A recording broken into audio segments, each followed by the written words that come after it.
Alors, terrorisme environnemental ou pas, on va essayer justement d'y voir plus clair dans ce dossier avec nos experts ce soir. Christian Mallard, notre consultant diplomatique, est avec nous. Bonsoir Christian. Mathias Inbar, spécialiste des questions de défense sur i24 News. Bonsoir Mathias. Et puis Gérard Vespierre, qui est chercheur associé à la Fondation d'études pour le Moyen-Orient. Bonsoir à vous. Gérard Vespierre également, merci d'être là. Alors Mathias, je voudrais d'abord qu'on commence avec vous, parce que c'est vrai que l'affaire prend une autre tournure ce soir, puisque les services de sécurité israéliens désormais vont être en charge de cette enquête et plus seulement le ministère de l'Environnement.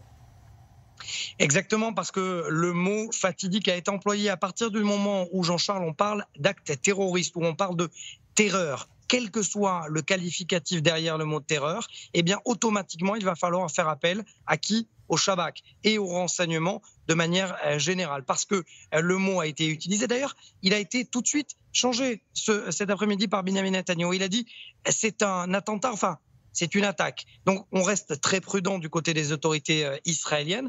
Pourtant, la ministre, vous venez de l'entendre, est catégorique sur le motif, c'est-à-dire pour elle, clairement, c'est une attaque environnementale. Et pourtant, on le disait hier, le Shabak, le Mossad, les renseignements de la marine qui est déployé tout autour de cette région n'ont été mis au courant de l'enquête. Ce sont donc les enquêteurs du ministère de l'Environnement qui ont été chargés de l'enquête, certains avec un passif sécuritaire, mais qui ont donc, eux, déterminé le motif terroriste. Pour l'instant, il va falloir prouver, oui ou non, si la route empruntée par ce bateau, alors on le sait, le bateau était illégal, il avait éteint sa balise 23 heures avant de lâcher son goudron noir. La question véritablement fatidique, Jean-Charles, ce soir, qui va devoir être résolue dans les prochains jours, c'est est-ce que ce bateau libyen qui était parti d'un port iranien était en train de faire du trafic de pétrole, ou alors il s'agissait d'une attaque clairement établie. Ce que l'on sait, Jean-Charles, ce soir, c'est qu'il y a eu un rapport entre deux bateaux, un bateau iranien d'un côté, un bateau libyen qui partait d'Iran, et un bateau syrien qui allait rejoindre la Syrie, donc pour trafic de pétrole, ce que n'a pas le droit de faire l'Iran qui est toujours sous embargo aujourd'hui. Alors effectivement, ça peut être aussi une piste à explorer. Christian Mallard, vu le contexte actuel, évidemment, il y a des tensions permanentes entre l'Iran et Israël. Ce ne sont pas les occasions, les motifs qui manqueraient. Est-ce que vous pensez que l'Iran peut être derrière cette opération, si elle a été effectivement préméditée ? Oui, tout à fait. Vous savez, on a affaire à un régime, on le sait, un régime de pervers capable, permettez-moi l'expression, de tous les coups les plus tordus. On sait que ces derniers mois, ces dernières semaines, les attaques qui ont eu lieu contre des pétroliers saoudiens dans le Golfe, dans le détroit d'Ormuz, c'était le fait de l'Iran. On sait que fin février, là récemment, l'attaque contre l'explosion d'un navire israélien en mer d'Oman, c'est l'Iran. Donc aujourd'hui, moi j'ai certaines sources à l'intérieur de l'Iran républicaine, laïque, qui me disent qu'en effet, il est plausible, il est vraisemblable que c'est l'Iran qui est derrière ce coup. Alors pourquoi ? Parce que les Iraniens veulent faire monter la pression, la tension vis-à-vis des États-Unis et d'Israël. Ils savent que la levée de toutes les sanctions américaines, c'est impossible en un mois, en quelques semaines, en quelques mois, parce qu'il y a un certain nombre d'étapes à franchir. Le Congrès américain, même s'il est à majorité démocrate, qui est en grande partie hostile à la levée de toutes ces sanctions. Et aujourd'hui, comme les caisses de l'État iranien sont vides, ils veulent du cash. Donc ils demandent en coulisses, ils demandent qu'on débloque des comptes qui sont en Corée du Sud, des milliards de dollars en Europe et dans d'autres parties des 5 continents. Donc on le voit bien, les Iraniens veulent accentuer la pression et je pense qu'il faut qu'on se fasse à l'idée que ce type d'événement va se poursuivre dans les jours, dans les semaines, dans les mois qui viennent. Gérard Vespierre, c'est vrai qu'il y a une grosse agitation aujourd'hui au Moyen-Orient autour de l'Iran, que ce soit en Irak, en Syrie, aussi avec des événements qui se sont produits, donc peut-être au large des côtes israéliennes. Comment vous expliquez cette agressivité-là de l'Iran actuellement ? L'Iran est dans une situation, comme vient de le dire Christian, économique on ne peut plus difficile.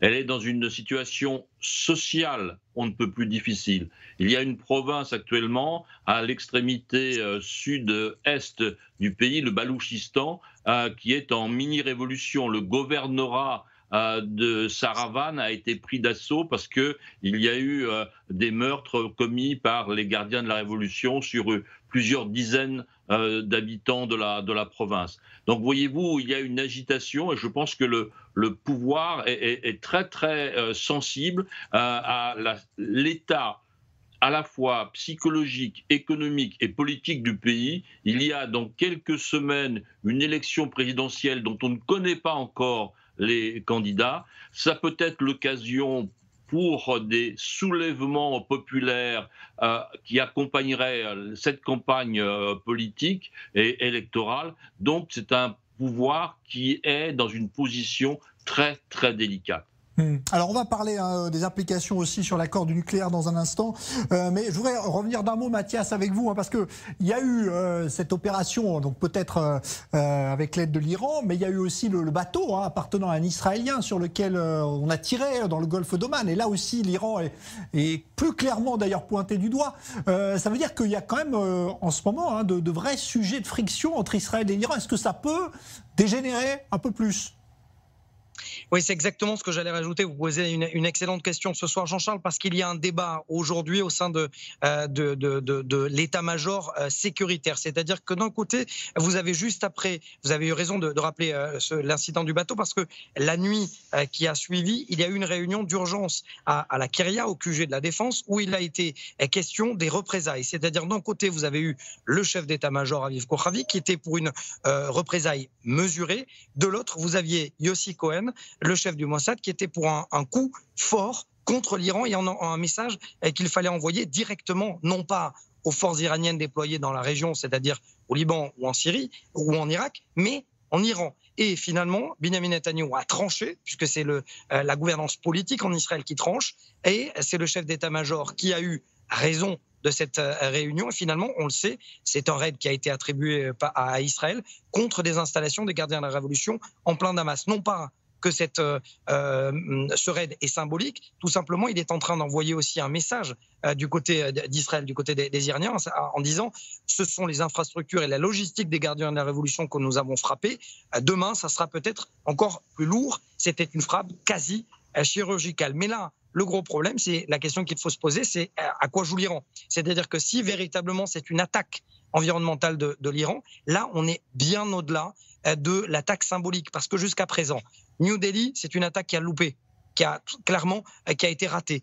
L'attaque contre le bateau, c'était peut-être un message à envoyer aux Israéliens en disant on sait où vous êtes et on frappe la côte, mais pas pour couler le bateau. Là, clairement, une nappe de fuel, c'est pour faire mal. C'est pour faire mal à l'écologie, pour terroriser. Or, est-ce que véritablement c'est l'erreur tactique qu'attendaient les Israéliens? Parce que jusqu'à présent, les raids ou les opérations iraniennes étaient mesurées. Or là, c'est une attaque géologique ou écologique qui va taper plus exactement Israël, mais également les côtes libanaises. On le sait, les côtes libanaises ont été très touchées.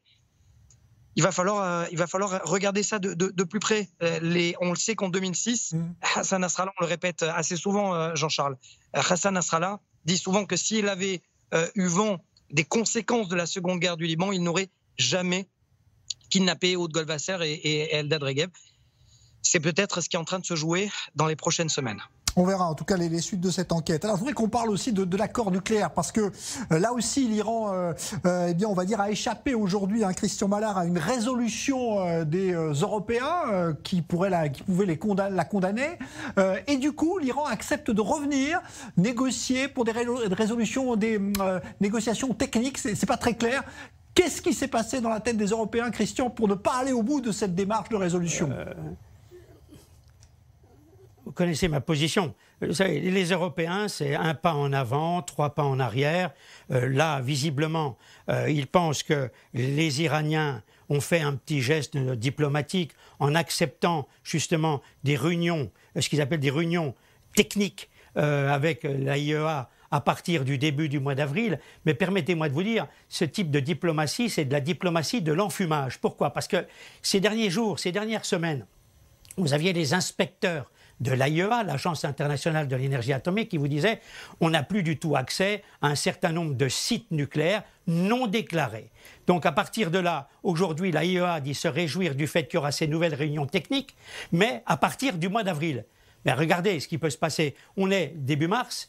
Mois d'avril, ça va faire un mois. Ça veut dire que les Iraniens, ce régime qui est capable de tout, peuvent très bien en un mois effacer, éliminer, nettoyer toutes les traces de manière nucléaire dans ces sites non déclarés. Donc, et là-dessus, les Américains, les Français, enfin les Français, les Anglais, les Allemands, signataires de l'accord sur le nucléaire, disent oui, il y a un petit geste de la diplomatie. Eh ben moi, je réponds personnellement. En tant qu'observateur, c'est la diplomatie de l'enfumage quand on connaît la façon de procéder de ce régime. Ouais. Gérard Vespierre, un mot là-dessus, justement, sur ce qui se passe à l'AIEA aujourd'hui?